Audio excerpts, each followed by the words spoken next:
Next 9 news में आपका बहुत बहुत स्वागत है। मैं हूं आपके साथ अबरारुल हक रहमान। हिमाचल प्रदेश में चुनाव है और इस चुनाव में कहीं ना कहीं पूरी तरीके से तमाम राजनीतिक दल जो है अपने ताकत को झोंकते नजर आ रहे हैं। लेकिन सवाल सबसे बड़ा यहाँ पर बनता है कांग्रेस पार्टी पर। कांग्रेस पार्टी ने हिमाचल प्रदेश की जिम्मेदारी सौंपी है सचिन पायलट को, और सचिन पायलट उन उम्मीदों पर खड़े उतर पाएंगे या नहीं उतर पाएंगे ये तो चुनाव के नतीजे ही बताएंगे। फिलहाल आप देखिए कि राजस्थान में मचे घमासान के बाद अशोक गहलोत को गुजरात की जिम्मेदारी सौंपी गई और वही सचिन पायलट को हिमाचल प्रदेश की जिम्मेदारी सौंपी गई। हिमाचल प्रदेश के अगर राजनीतिक समीकरण की बात करें और वहां पर जिस तरीके से भारतीय जनता पार्टी ने फैसले लिए हैं, जिस तरीके की योजनाएं लाई है, उनके द्वारा लाई गई है, उससे यही लगता है कि जनता अभी सत्ता परिवर्तन के मूड में बिल्कुल भी नजर नहीं आ रही है। दरअसल जनता ये समझ रही है कि आने वाले समय में अगर कोई और सरकार आती है, यानी कि कांग्रेस पार्टी की सत्ता में वापसी होती है, तो क्या वो उसी ढंग से काम कर पाएगी या फिर इससे भी बुरा अस्तर जो है उस सरकार में देखने को मिलेगा। यही वजह है कि लगातार जो सूत्र के हवाले से, रिपोर्ट्स के हवाले से, जो जमीनी स्तर पर जाकर के रिपोर्ट्स सामने आ रही है हमारे, उससे यही लग रहा है कि बीजेपी जो है सत्ता में वापसी कर रही है। लेकिन यहाँ पर सचिन पायलट के लिए एक बड़ा यहाँ पर जो परीक्षा होने वाला है कि वो अब अपने उस कद को, जिसको लेकर के लगातार उनकी दावेदारी आ रही है कि उन्हें मुख्यमंत्री बनाया जाना चाहिए, उसमें वो कितने सफल हो पाते हैं। अगर वो हिमाचल प्रदेश के चुनाव में कांग्रेस को एक बड़ी जीत दिलवा देते हैं तो जाहिर सी बात है कि उसका असर राजस्थान में भी देखने को मिलेगा और राजस्थान में उनको उसका सियासी फायदा भी मिलेगा, क्योंकि राजस्थान की सियासत में उनका जो कद है उस कद में और इजाफे के लिए उनको हिमाचल प्रदेश में कांग्रेस की जीत में एक बड़ा योगदान देना पड़ेगा। दरअसल कांग्रेस पार्टी की बड़ी रणनीति यह है कि उन्होंने जिस तरीके से सचिन पायलट को हिमाचल प्रदेश की जिम्मेदारी सौंपी है, उसके पीछे कांग्रेस की एक बड़ी चाल है। कांग्रेस पार्टी दरअसल हिमाचल प्रदेश में उन नाराज गुज्जर वोटरों को मनाने की एक कोशिश कर रही है और उसके लिए सचिन पायलट से बेहतर चेहरा कोई और नहीं हो सकता। और यही वजह है कि लगातार उनको जो है हिमाचल प्रदेश में एक के बाद एक जिम्मेदारी सौंपी जा रही है और पूरे चुनाव प्रक्रिया का उन्हें पर्यवेक्षक बनाया गया है और उन्हीं की देखरेख में पूरा जो चुनावी प्रचार प्रसार है कांग्रेस का वो वहां पर देखेंगे और साथ ही वो नतीजे जब आएंगे उसके बाद ये तय होगा कि दरअसल सचिन पायलट की उस मेहनत के बाद कांग्रेस पार्टी को हिमाचल में कितनी कामयाबी मिली है।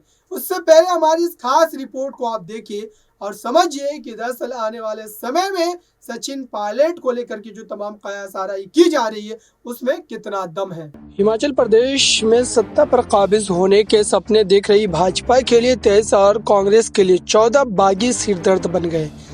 दरअसल शनिवार को नामांकन वापसी दोपहर 3 बजे के बाद सभी प्रत्याशियों को चुनाव चिन्ह आवंटित होंगे।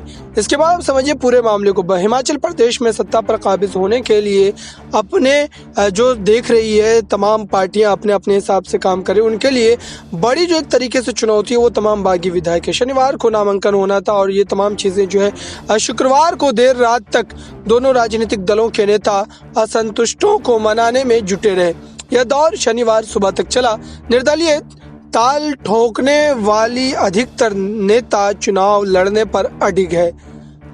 कांडग्गा और बिलासपुर में भाजपा की परेशानियां कम नहीं हो रही है। शिमला और सिरमौर और मंडी में कांग्रेस के बागियों ने पार्टी नेताओं का चैन उड़ाया हुआ है। विधानसभा चुनाव के लिए शनिवार को नामांकन वापस लिए जाएंगे। अभी तक चुनाव मैदान में कुल 516 प्रत्याशी हैं। भाजपा और कांग्रेस के 37 नेताओं ने बागी होकर नामांकन पत्र दाखिल कर दिए हैं। कांग्रेस से बागी होकर इंदौरा से कमल किशोर आनी ने जो है एक तरीके से परसराम, नाचन से लाल सिंह कौशल, जोगेंद्र नगर से संजीव भंडारी, झंडूता से डॉक्टर बीरू राम, बिलासपुर से तिलक राज, इस तरीके से और भी बहुत सारे जो ऐसे नेता हैं जो लगातार इस तरीके के कदम उठा रहे हैं। भाजपा से बागी होकर किन्नौर से तेजवंती नेगी, कुल्लू से राम सिंह, मंडी से परवीन शर्मा, फतेहपुर से कृपाल परमार, आनी ने किशोरी लाल, रेहुड़ा से राजेंद्र धेरटा, ये तमाम जो नेता कहीं न कहीं अपनी दावेदारी यहां पर ठोकते नजर आ रहे। कांग्रेस के प्रदेश प्रभारी राजीव शुक्ला ने शुक्रवार को पार्टी मुख्यालय राजीव भवन शिमला में बैठक बागियों से फोन कर संपर्क साधा। प्रदेश अध्यक्ष प्रतिभा सिंह, चुनाव प्रचार कमेटी के अध्यक्ष सुखविंद्र सिंह जो मौजूद थे वहां पर, नेता विपक्ष मुकेश अग्निहोत्री, सह प्रभारी गुरप्रीत सिंह कोटली सहित कई अन्य वरिष्ठ नेताओं को पार्टी ने बागियों से बातचीत करने का जिम्मा भी सौंपा है। शुक्ला ने बताया कि कांग्रेस को वापस सत्ता में लाने के लिए सभी एकजुट हैं। बागियों से बातचीत जारी है। शनिवार को सकारात्मक परिणाम देखने को मिलेंगे। साथ ही आपको बताऊं कि नड्डा, जयराम सहित कई बड़े नेता मनाने में जुटे हैं। भाजपा के बागियों को मनाने के लिए भाजपा के राष्ट्रीय अध्यक्ष जेपी नड्डा, मुख्यमंत्री जयराम ठाकुर, प्रदेश अध्यक्ष सुरेश कश्यप, प्रभारी अविनाश राय खन्ना, संजय टंडन, देवेंद्र राणा, हर्ष महाजन, मंगल पांडे, ऐसे तमाम नेता जुटे हुए। पार्टी के कई राष्ट्रीय नेता भी दिल्ली से बागियों के संपर्क में बनाए हुए हैं। भाजपा नेताओं का कहना है कि परिवार में नाराजगी होती रहती है, सभी को मनाने के प्रयास जारी है। कुल्लू में महेश्वर सिंह मान गए हैं। शनिवार को अन्य बागी भी पार्टी हित में नामांकन वापस लेकर भाजपा प्रत्याशियों को जिताने का जो एक तरीके से काम करेंगे। लेकिन यहाँ पर सवाल ये पैदा होता है, क्या इस तरीके की स्थिति में आप देखें यहाँ पर कि तमाम जो लीडर अब अपनी अपनी पार्टियों से नाराज चल रहे हैं, तो ऐसे में किस पार्टी की सरकार बनेगी ये तो नतीजे ही बता पाएंगे। हिमाचल प्रदेश की सियासत कांग्रेस और बीजेपी के इर्द गिर्द सिमटी हुई है, लेकिन इस बार कई क्षेत्रीय दल चुनावी मैदान में किस्मत आजमा रहे हैं। ऐसे में हिमाचल की ट्रैक रिकॉर्ड को देखें तो क्षेत्रीय दलों का प्रदर्शन बहुत अच्छा नहीं रहा। पहाड़ों पर सफर तय करने में क्षेत्रीय दल हांफने लगते हैं, जबकि बसपा से लेकर लेफ्ट तक मैदान में होते हैं।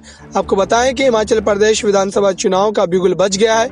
बीजेपी इस बार सत्ता परिवर्तन का इतिहास बदलने के लिए उतरी है, तो कांग्रेस सत्ता में वापसी के लिए हाथ पैर मार रही है। वहीं तमाम क्षेत्रीय दल भी किस्मत आजमा रहे हैं, जिसमें आम आदमी पार्टी से लेकर बसपा और लेफ्ट पार्टियां तक शामिल है। हालांकि हिमाचल की परिस्थितियां भौगोलिक रूप से ही नहीं बल्कि चुनावी नजरिए से भी क्षेत्रीय दलों के लिए आसान नहीं रही है। कांग्रेस और बीजेपी को छोड़कर कोई भी क्षेत्रीय दल हिमाचल के पहाड़ पर नहीं चढ़ सके। हिमाचल प्रदेश के हर विधानसभा चुनाव में कई क्षेत्रीय दलों ने किस्मत आजमाई, लेकिन मतदाताओं ने उन पर भरोसा नहीं जताया। वाम दल संघर्ष करते नजर आए तो अन्य दल लोगों की भावनाओं की बैसाखी ही रहे। साथ ही आपको बताऊं कि बीजेपी और कांग्रेस के अलावा लेफ्ट पार्टियां बसपा, सपा, जनता दल, टीएमसी, आरपीआई और एनसीपी चुनावी किस्मत आजमाती रही है। कांग्रेस, बीजेपी के अलावा अन्य दलों को हिमाचल के वोटर्स ने कोई महत्व नहीं दिया।